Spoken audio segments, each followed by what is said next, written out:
सभी का नित्य क्लासेस में। गाइस, मैंने अपनी प्रीवियस वीडियो में आपको क्रिया के बारे में बताया कि क्रिया की पहचान किस प्रकार से की जाती है और इसकी परिभाषा क्या है, जिसमें मैंने आपको बताया कि क्रिया क्या है। तो देखिएगा, जिन शब्दों से किसी कार्य के करने या होने का बोध होता है, जिन शब्दों से किसी कार्य के करने या होने का बोध होता है उसे क्रिया कहते हैं। जैसे खाना, पीना, हंसना, रोना, लिखना, पढ़ना आदि। अब क्रिया का जो मूल रूप होता है उसे कहते हैं धातु। जैसे खा ना, खाना, तो खा क्या है, इसका मूल रूप है और मूल रूप कहलाता है धातु। क्रिया में ना प्रत्यय लगने से क्रिया बनती है।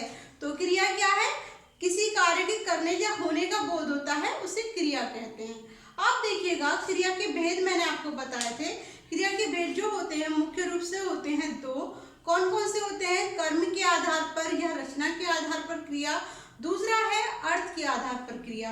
तो कर्म के आधार पर क्रिया दो प्रकार की होती हैं। नंबर एक, सकर्मक क्रिया और अकर्मक क्रिया। इनके बारे में मैंने आपको अपनी प्रीवियस वीडियो में बता दिया है, आप देख सकते हैं। और आज जो हम बात करने वाले हैं वह है अर्थ के आधार पर क्रिया की पहचान किस प्रकार से की जाती है और इसके कितने प्रकार होते हैं, ये आज हम जानेंगे। तो देखिएगा, अर्थ के आधार पर क्रिया मुख्य रूप से 6 होती हैं। कितनी होती हैं? 6 होती हैं।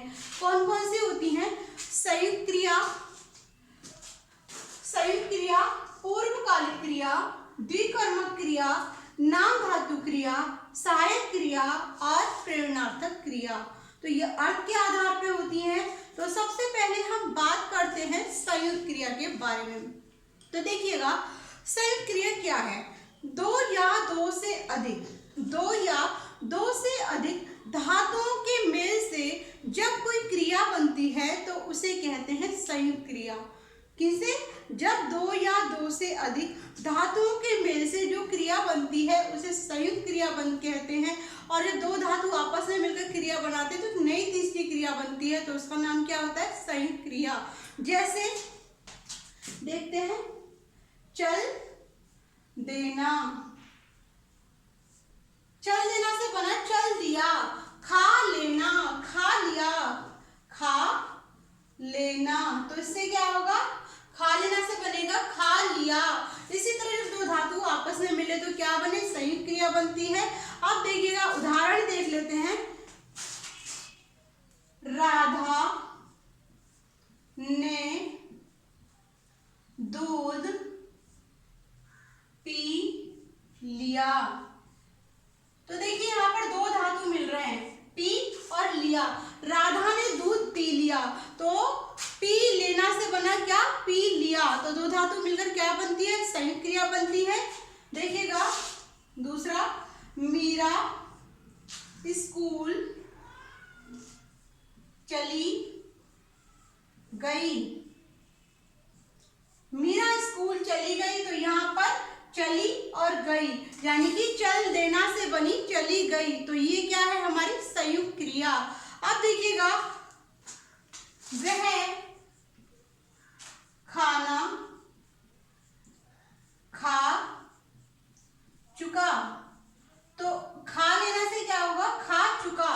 तो यहाँ पर जब दो धातु आपस में मिले और एक संपूर्ण पूर्ण क्रिया बनाई तो वो क्या बनी? हमारी संयुक्त क्रिया। ठीक है, आपको समझ में आ गया होगा। अब आगे चलते हैं। आगे है पूर्वकालिक क्रिया। तो देखिएगा, पूर्वकालिक क्रिया क्या है, मैं आपको बता देती हूँ कि पूर्वकालिक क्रिया उस क्रिया को कहते हैं जब कोई एक क्रिया समाप्त होने के बाद कोई दूसरी क्रिया प्रारंभ होती है तो पहली वाली क्रिया पूर्वकालिक क्रिया बन जाती है या पूर्वकालिक क्रिया कहलाती है। जैसे कोई एक कर्म हमने किया, उसके समाप्त होने के बाद कोई हम दूसरा कार्य प्रारंभ करते हैं तो पहले वाला कार्य क्या हो जाएगा? पूर्वकालिक क्रिया बन जाएगा। जैसे देखते हैं, राजू खाना खाकर सो गया। राजू खाना खाकर सो गया। तो पहली क्रिया क्या हो गई? खाना खाकर। पूर्वकालिक क्रिया क्या होगी? खाना खाकर। तो यहाँ पर एक क्रिया समाप्त होने के बाद दूसरी क्रिया कौन सी हो रही है? खाना खाने के बाद वह सो गया है। तो ये खाना खाना हुआ पूर्वकालिक क्रिया। दूसरा देखते हैं, मोहन दिल्ली जाकर लौट आया। तो देखिएगा, मोहन दिल्ली जाकर लौट आया। तो दिल्ली जाना क्या होगी? पूर्वकालिक क्रिया। क्योंकि वह दिल्ली जाकर लौट आया है तो दिल्ली जाना क्या हो जाएगा? पूर्वकालिक क्रिया। बच्चा नहाकर सो गया। तो देखिएगा, बच्चा नहाकर सो गया। तो नहाना क्या होगी? पूर्वकालिक क्रिया। तो पूर्वकालिक क्रिया उसी क्रिया को कहते हैं जब कोई एक क्रिया समाप्त होने के बाद दूसरी क्रिया प्रारंभ होती है तो पहली वाली क्रिया क्या बन जाती है? पूर्वकालिक क्रिया। अब देखिए, आगे चलते हैं द्विकर्मक क्रिया की तरफ। द्विकर्मक क्रिया किससे कहते हैं? तो देखिए, द्विकर्मक क्रिया उस क्रिया को कहते हैं जिसमें दो कर्म, जिसमें क्रिया के दो कर्म कार्य करते हैं। और किस रूप में कार्य करते हैं? सकर्मक रूप में कार्य करते हैं। जिस क्रिया में दो कर्म सकर्मक रूप से कार्य करते हैं उसे द्विकर्मक क्रिया कहते हैं। अब देखिएगा कैसे, जिसमें दो कर्म होते हैं। अब देखिए, राजा ने भिखारी को दान दिया। अब देखिए, कर्ता कौन है इसमें? राजा।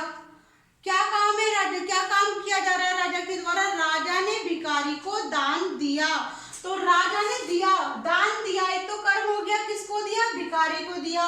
तो दो यहाँ पर कर्म हो रहे हैं, एक देने वाला भी है, दूसरा लेने वाला भी है। तो दो कर्म साथ साथ सकर्मक रूप से कार्य करते हैं तो वहां द्विकर्मक क्रिया होती है। दूसरा एग्जांपल देखते हैं, अध्यापक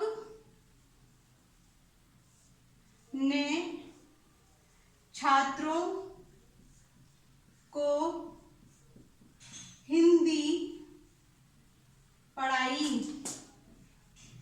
तो देखिएगा, अध्यापक ने छात्रों को हिंदी पढ़ाई।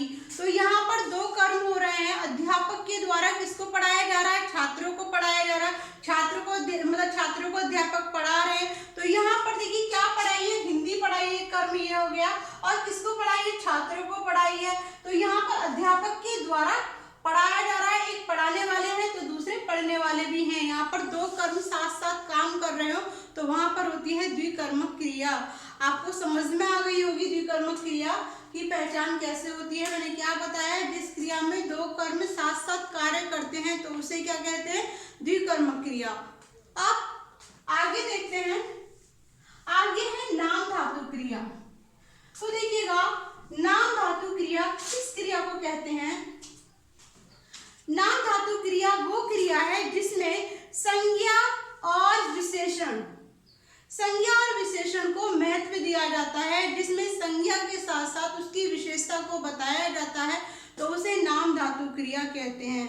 अब संज्ञा के साथ विशेषता बताने के लिए प्रत्यय रूप में उसमें जो शब्द जोड़े जाते हैं वो क्या है? नाम धातु क्रिया। जैसे मैं आपको बताती हूँ, देखिए, बात क्या है? संज्ञा। ठीक है, बात से क्या होता है? बतियाना। ठीक है, हाथ क्या है? संज्ञा। हाथ की विशेषता क्या है? हथियाना।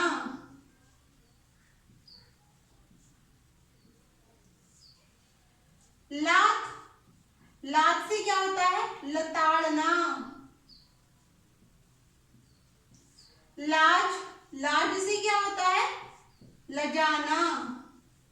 तो देखिएगा, जिस क्रिया में संज्ञा और उसकी विशेषता को दर्शाया जाता है, प्रत्यय रूप में दर्शाया जाए तो उसे क्या क्या कहा जाएगा, नाम धातु क्रिया। नाम के साथ साथ उसकी विशेषता को प्रकट किया जाए तो वहां पर कौन सी क्रिया बनती है, नाम धातु क्रिया। उदाहरण देख लेते हैं इसके। देखिएगा, कक्षा में छात्र बातें बतियाते रहते हैं। तो छात्र, कक्षा में छात्र बातें बतियाते रहते हैं। तो देखिएगा यहाँ पर क्या है, बातें बतियाना, यानी कि नाम धातु, नाम के साथ उस धातु को जोड़कर उसकी विशेषता को प्रकट करना। दूसरा देखते हैं, भारत ने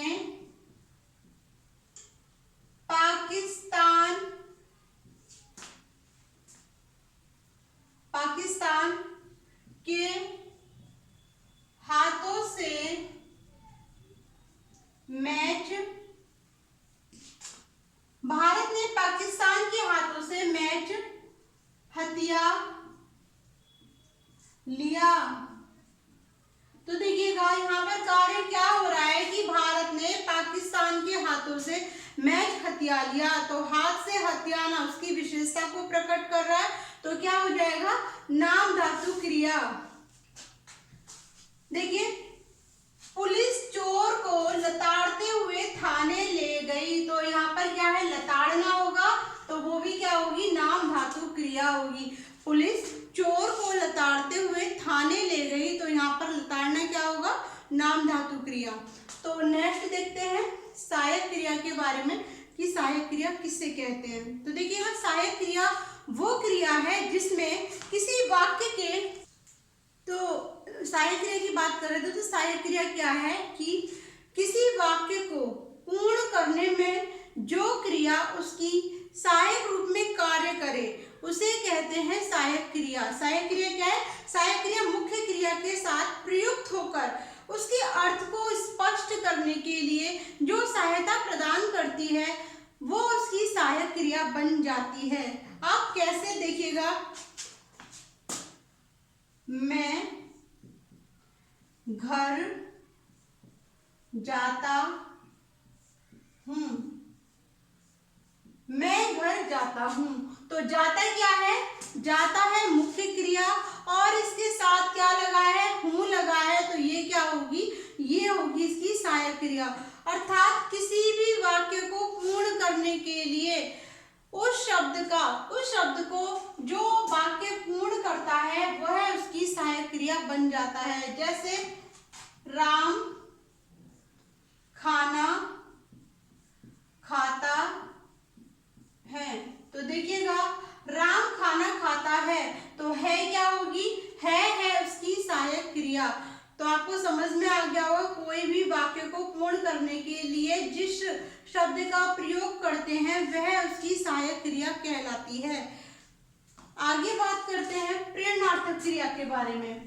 तो देखिएगा, प्रेरणार्थक क्रिया क्या है, प्रेरणार्थक, तो प्रेरणार्थक क्रिया उस क्रिया को कहते हैं जिसमें कर्ता स्वयं कार्य ना कर कर, जिसमें कर्ता स्वयं कार्य ना कर कर किसी और को कार्य करने के लिए प्रेरित करता है।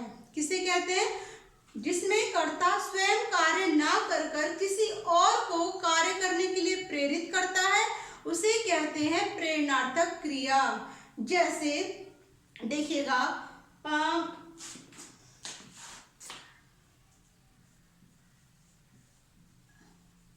लिखवाना, पढ़वाना, जितवाना, हरवाना, लिखवाना, यानी कि स्वयं कार्य नहीं किया जा रहा है, किसी के द्वारा कराया जा रहा है, तो वो क्या बनेगी, प्रेरणार्थक क्रिया। एग्जाम्पल के तौर पे देख लेते हैं एक बार। हम धोबी से कपड़े धुलवाते हैं। हम धोबी से कपड़े धुलवाते हैं। तो यहाँ पर स्वयं कार्य नहीं किया जा रहा है, किसी के द्वारा करवाया जाए, तो वो क्या होगी? प्रेरणार्थक क्रिया।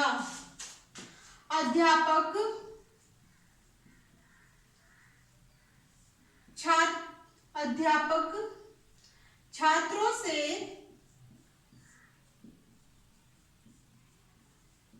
पढ़वाते हैं। तो यहाँ पर स्वयं कार्य ना कर किसी और के द्वारा उस कार्य को पूर्ण कराया जाए, तो वह कौन सी क्रिया होती है? प्रेरणार्थक क्रिया। तो ये है अर्थ के आधार पर क्रिया की पहचान। अर्थ के आधार पर आज हमने जाना कि अर्थ के आधार पर 6 होती हैं और उनके बारे में, उनको किस तरह से पहचान की जाती है वो मैंने आपको बताई। तो आशा करती हूँ कि आज जो मेरा लेसन है वो आप सभी को समझ में आया होगा। और यदि आप मेरे इस चैनल के साथ जुड़े रहना चाहते हो, मेरी हिंदी के सभी एक टॉपिक को देखना चाहते हो, तो आप मेरे चैनल को लाइक करें और सब्सक्राइब करें। मैं इसी तरह से आपको हिंदी की सारी संपूर्ण जानकारी देती रहूँगी, एक एक टॉपिक मैं आपको डेली बताऊँगी। और इसके नेक्स्ट वीडियो में मैं आपको बताऊँगी समास के बारे में, कि समास की पहचान किस प्रकार से की जाती है। तो आप मेरे चैनल के साथ बने रहिएगा।